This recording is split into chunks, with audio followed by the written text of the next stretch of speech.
আসসালামু আলাইকুম। আমি তানমিতা তারিক। আর আমরা আজকে করব অটোমেটেড মোবাইল অ্যাপ টেস্টিং। তো এখানে আমরা অ্যাপ হিসেবে ব্যবহার করব ক্যালকুলেটর। অ্যান্ড আমরা এই ক্যালকুলেটরে পারফর্ম করব addition, subtraction, multiplication and division. আর আমরা পারফর্ম করার পর এই রেজাল্টটা অ্যানালাইসিস করব যে রেজাল্টটা মিলছে কিনা। তো এখন আমরা এই পারফর্ম করার জন্য আমাদের কিছু জিনিস ইনস্টল করা লাগবে। তো আমরা ফার্স্টে এই টুলস গুলা মোবাইল অ্যাপ্লিকেশন ডেভেলপমেন্ট এবং অটোমেটেড করার এনভায়রনমেন্ট সেটআপের জন্য প্রয়োজন। তো আমরা ফার্স্টেই হলো জাভা জেডিকেটা ইনস্টল করব, যেটা হলো জাভা বেসড অটোমেশনের জন্য। নোড জেএস যেটা, সেটা হলো অ্যাপিএম এর জন্য। এপিএম সেট আপ করবো মোবাইল অটোমেশনের জন্য। এপিএম ইন্সপেক্টর যেটা, সেটা হলো অ্যাপের এলিমেন্ট ইন্সপেক্টর করার জন্য। এবং অ্যান্ড্রয়েড স্টুডিও আমরা সবাই জানি যে অ্যান্ড্রয়েড অ্যাপ ডেভেলপমেন্ট এবং ইমুলেটর সেট আপের জন্য, বাট আমরা এখানে ইমুলেটরের জন্য ইউজ করব।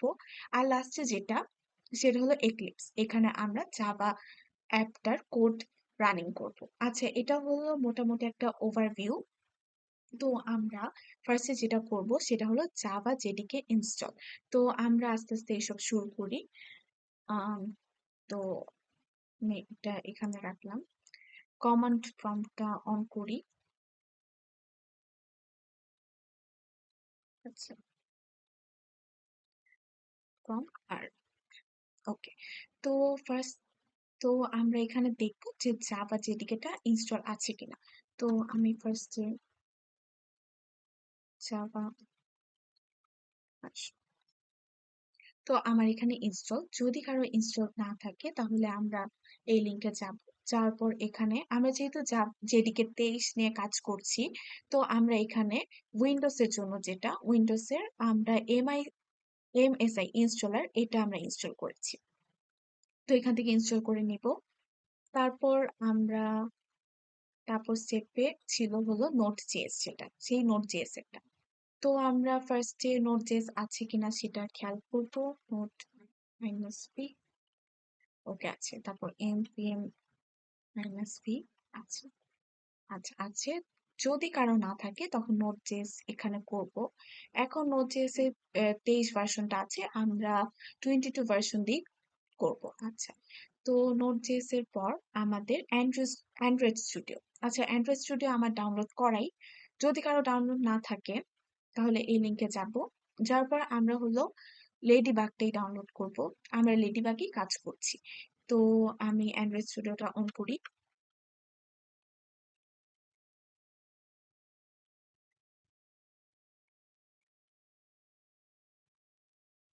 আচ্ছা, এই যে অ্যান্ড্রয়েড স্টুডিও অন হয়ে গেল। আমি এখন ইউএসবি পোর্ট দিয়ে আমি আমার ডিভাইসটা কানেক্ট করি। 1 মিনিট। এখানে, আচ্ছা, তো কানেক্টেড হয়ে গেল। আমি এটা অন করি। তো ফার্স্টে আমি হলো সেটিংসে যাব।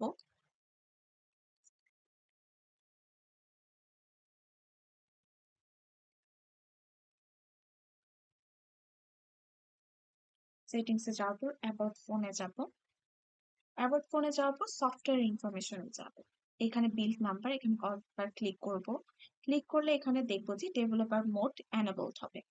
তো আমি ডেভেলপার মোডে যাই।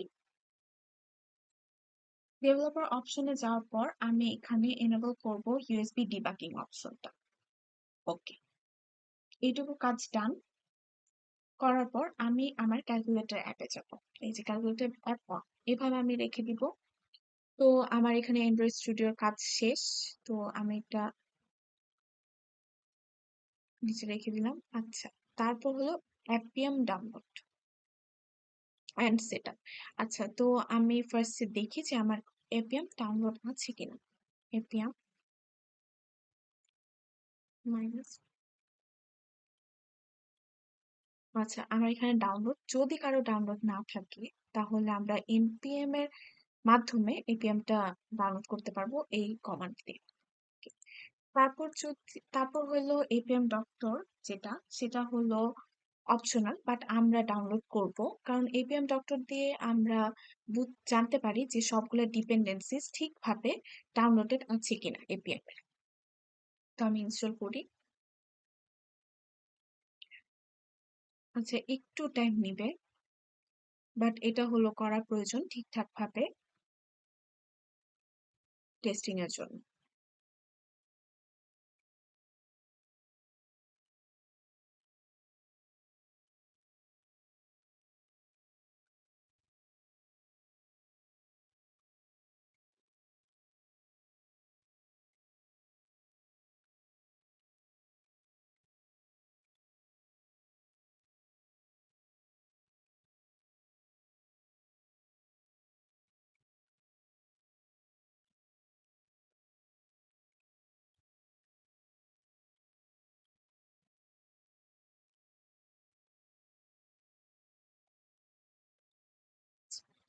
তো সেটিং এর পর আমরা দেখবো এপিএম ডক্টর যে আমাদের কি কি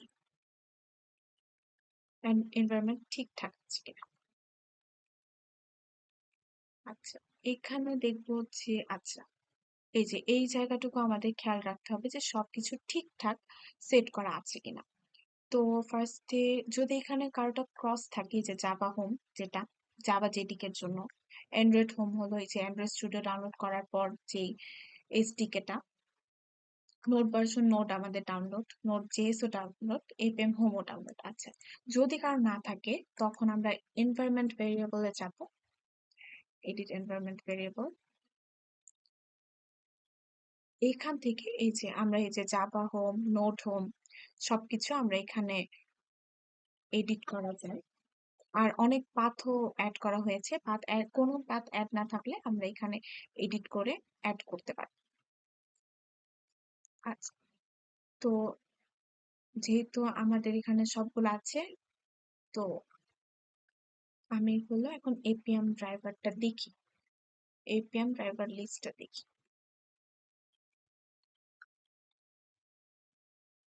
আচ্ছা, আমাদের হলো ফার্স্ট যে ড্রাইভারটাই ইনস্টলড, কারণ হলো আমরা অ্যান্ড্রয়েড নিয়ে কাজ করছি। যদি কারো ইনস্টল না থাকে তাহলে এইটা দিয়ে, এই কমান্ডটা দিয়ে আমরা ইনস্টল করতে পারবো। এখন আমি এপিএম সার্ভারটা চালু করব। তো চালু করি এপিএম।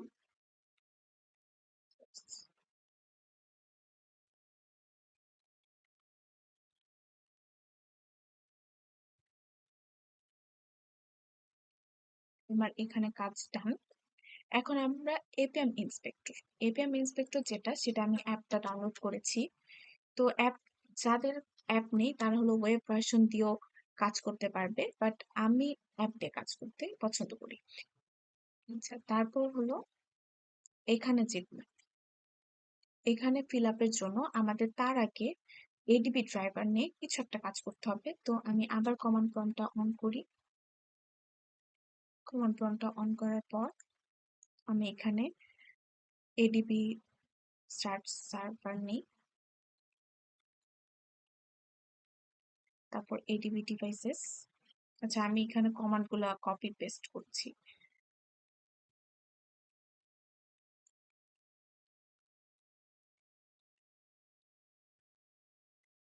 হলো এডিবি শেলে যাব, তারপর এখানে যে কমান্ডটা, সেই কমান্ডটা পেস্ট করব। ওকে, ডান। আমাদের এইগুলা ইনফরমেশন লাগবে যখন আমরা এপিএম ইন্সপেক্টরে যাব। তো আমরা এখন এপিএম ইন্সপেক্টরটা শুরু করি। ফার্স্টে যেটা এপিএম অটোমেশন নেম।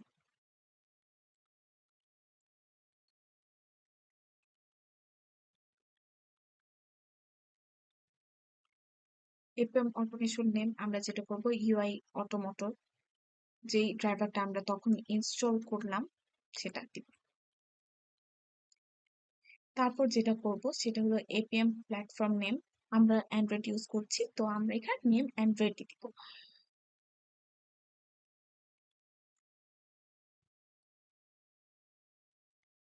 আচ্ছা, এখানে কয়েকটা ইয়েস, সেগুলো ঠিক করব। Install white space.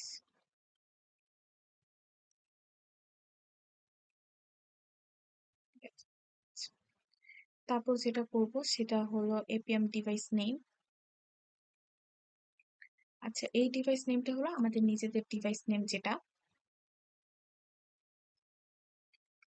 সেটা দিব। এই ডিভাইস নেমটা আমরা হলো এখানে যেটা ছিল এখান থেকেও দিতে পারি, অর চাইলে আমাদের অ্যাকচুয়াল যে স্যামসাং SW, এক মিনিট, ড্রাইভার, এই ড্রাইভার রানিং এর এখানে যে নেমটা, এই নেমটা আমরা দিতে পারি। তো আমি প্রেফার করব হলো আমার ডিভাইস নেমটা এটাই দেওয়া।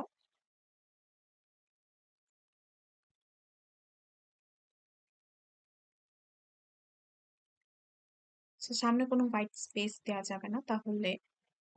আচ্ছা, এপিএম ডিভাইস ভার্সন, আমার ডিভাইস ভার্সনটা হলো,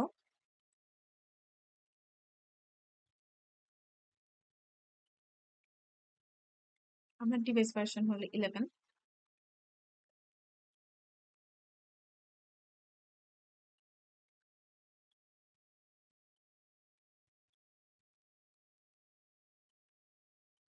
তারপর হলো এপিএম অ্যাপ প্যাকেজ। আচ্ছা, এপিএম অ্যাপ প্যাকেজ যেটা, সেটা হলো ওই যে এডিবি ড্রাইভার ওখানে আমরা বের করেছি তা।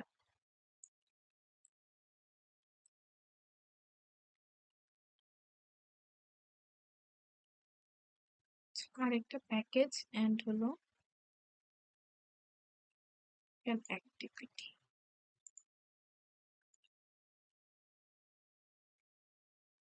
এখান থেকে আবার এডিবি যেখানে কমান্ড প্রম্পটটা ছিল, কমান্ড প্রম্পটের এই যে কন ডট, একটা আমি দিব প্যাকেজ নেই, এইটুকু পর্যন্ত, স্ল্যাশের আগে পর্যন্ত।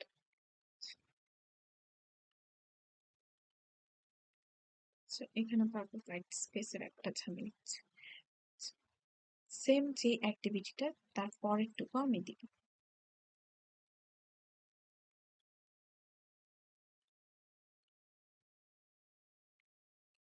তো আমার সবকিছু মোটামুটি ডান। তো আমি স্টার্ট সেশন করি।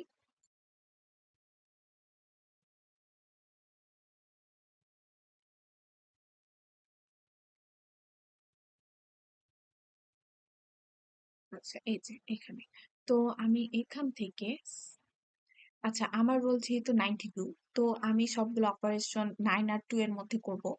তো আমাদের যেহেতু রিকোয়ারমেন্ট ছিল ফার্স্টে এডিশন, তো 9, আচ্ছা 9, এখানে এই আইডিটা আমাদের কাজে লাগবে, 9। তারপর আমি করব প্লাস, এই যে অ্যাক্ট, তারপর করব 2। আচ্ছা, একটা জিনিস যদি খেয়াল করি, আমাদের ফার্স্টের যেটুকু, এটুকু কিন্তু ঠিকই আছে, শুধু আমাদের লাস্টের যে দুইটা পার্ট, এই দুইটা পার্টই চেঞ্জ হচ্ছে। যদি আমি এখন মাইনাস দিই তাহলে এখানে সাব, যদি গুণ দিই তাহলে এমইউএল, আর যদি ভাগ দিই তাহলে ডিভিশন। তো এভাবে আমরা এখান থেকে আইডি গুলা নিতে পারি। আচ্ছা, এই আইডি গুলার পর আমি এখন যাব এক্লিপসে আমার কোডের জন্য। তো এখানে যে কোডগুলা, এখানে কয়েকটা হলো জিনিস আমি ইম্পোর্ট করেছি। এখানে একটা পাবলিক ক্লাস টেস্টিং অ্যাপ। তো এখানে যে সেটআপ, এখানে যে বেসিক অপশন, এগুলো অপশন আমরা অলরেডি টাইপ করেছিলাম ইন্সপেক্টরের জন্য। সেম সেম অপশনগুলো আমরা এখানে আবার টাইপ করে লিখবো। তারপর আমরা যদি অপারেশন পারফর্ম করি, তো ফার্স্ট হলো 9+2। এই যে আমরা যেই আইডি গুলা দেখাচ্ছিলাম, এখানে আইডি গুলা কাজে লেগেছে, যেহেতু 9+2 দিচ্ছি, তো 9 + 2। তারপর আমরা এখানে রেজাল্ট, যেটা ইকুয়াল সাইন, তো পরে যেটা, সেটা হলো এই রেজাল্ট। আর এই রেজাল্টটা ঠিক আছে কিনা, সেখানে আমরা অ্যাসেট দিয়ে রেজাল্টটা ঠিক আছে কিনা তা আমরা দেখছি 11। যদি না হয় তাহলে আমরা দেখবো এডিশন টেস্ট ফেল। সেম ভাবে সেম ভাবে আমরা সাবট্রাকশনের কাজ করেছি, সেম ভাবে মাল্টিপ্লিকেশন এন্ড সেম ভাবে ডিভিশন। আর এখানে আর এখানে আমরা পম এক্সএমএল ফাইলটা নিয়েছি। এই পম এক্সএমএল ফাইলের এখানে যেটা হলো এপিএম জাভা ক্লায়েন্ট, এটা হলো জাভার জন্য মেইন এপিএম লাইব্রেরি, যার মাধ্যমে মোবাইল ডিভাইসের সাথে অটোমেশনের জন্য ইন্টারেকশন করা যায়। তারপর আমরা একটা সেলেনিয়াম নিয়েছি, সেলেনিয়াম টুল, যেটা হলো ওয়েব অ্যাপ্লিকেশন অটোমেট করতে ইউজ হয়, আর হাইব্রিড মোবাইল অ্যাপের জন্য এপিএম এর সাথে ইউজ হয়। আর এখানে যেটা আরেকটা নিয়েছি যে ইউনিট, সেটা হলো জাভার ইউনিট টেস্টিং এর জন্য। এই ডিপেন্ডেন্সি গুলো আমরা ইউজ করেছি। তো আমরা রান দিয়ে দেখি, তার আগে আমি একটু রানিং ডিভাইসটা সাথে নেই। রানিং ডিভাইসটা দেখেছে আমাদের কোডটা ঠিকঠাক ভাবে রান করছে কিনা। আচ্ছা, টেস্টিং এখানে টেস্টিং। আচ্ছা,